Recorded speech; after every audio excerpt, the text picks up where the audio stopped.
नमस्कार, आप देख रहे हैं एटीवी नालंदा। मैं अमन कुमार। नालंदा समरनालय में मौजूदगी है। आइए हम जानते हैं कुछ दलितों पर अत्याचार हो रहा है। इनका कहना है कि बगैर सूचना का घर पर बुलडोजर चला दिया गया है। आइए हम जानते हैं किस कारण से बुलडोजर चलाया गया है और लोगों में क्या परेशानी हो रहा है। हाँ, आपको क्या कहना है? हमारे कहना है कि डायरेक्ट आकर बुलडोजर लेकर आया सुबह में, तो हमारे जितने भी डोम समाज के लोग थे वो बोला कि ये क्या हो रहा है। तो ये लोग निकला तो इन लोग को गाली देने लगा, अवैध रूप से गंदा गाली दिया महिला लोग को। बोला यहाँ से हटो, हम मकान सबको ढाएंगे। तो ये लोग बोला कि सर बिना नोटिस का मेरा घर कैसे ढा दीजिएगा, कम से कम हमको नोटिस दीजिए, हमको टाइम दीजिए सर, एक सप्ताह का तब तोड़िएगा। लेकिन उसने नहीं बात माना और डायरेक्ट बुलडोजर चलाने लगा। जितना भी राशन पानी हमारा था, जितना कपड़ा लत्ता था, टोटल हमारे दफन कर दिया वही मकान से। अब हम लोग का जो अभी जिस हालात से हम लोग जी रहे हैं कि अभी रात भर हम लोग रोड पर सोए हैं। बाल बच्चा छोटा था, ठंडा में बहुत टूट सोए हैं। ये सरकार एक तरह से बोलती है नीतीश कुमार कि दलितों को मकान दिया जाएगा, घर दिया जाएगा, एक तरफ बोलता है, एक तरफ दलितों के साथ शोषण किया जा रहा है। ये लोग नगर पंचायत का सफाई कर्मी स्थामा का है, इन लोग को साथ अत्याचारी किया जा रहा है। ये शहर को सफाई कर रहा है। महामारी ऐसा बीमारी कोरोना था, उसमें ये लोग सैनिटाइज किया।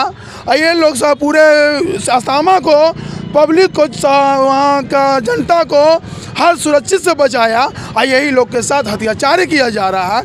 ये लोग कर्जा गुमान लेकर ये अपना मकान घर बनाया। ये लोग के टोटल को घर दुआर तोड़ दिया। जानवर उनवर भी लोग पोसे हुए थे, जानवर को भी दफना दिया, उसका भी वीडियो है। जब ये लोग रोने का अपने लगे तो इन लोग पर लाठी चार्ज भी किया, अवैध रूप से गंदा गाली भी दिया। तो अब बताइए हम लोग कहाँ जाएँ?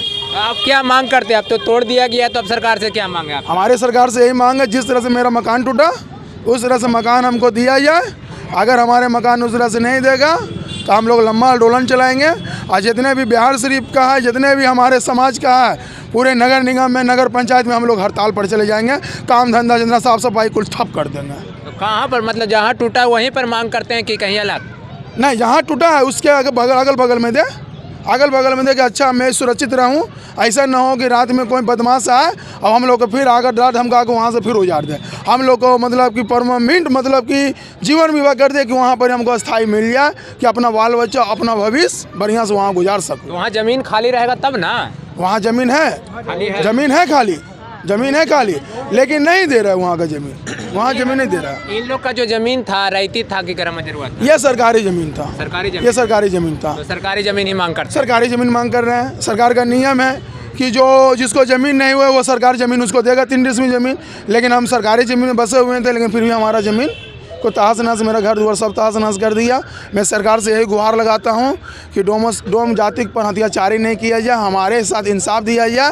और जितने भी मेरा माँ बहन छोटा बच्चा है उसके लिए पढ़ाई लिखाई का स्कूल का व्यवस्था किया जाए, हमको रहने की साधन दिया जाए। क्या परिचय हुआ आपका? हमारा नाम विक्की कुमार, डोम समाज का जिला अध्यक्ष। घर देना होगा, हम लोगों को पक्का मकान देना होगा,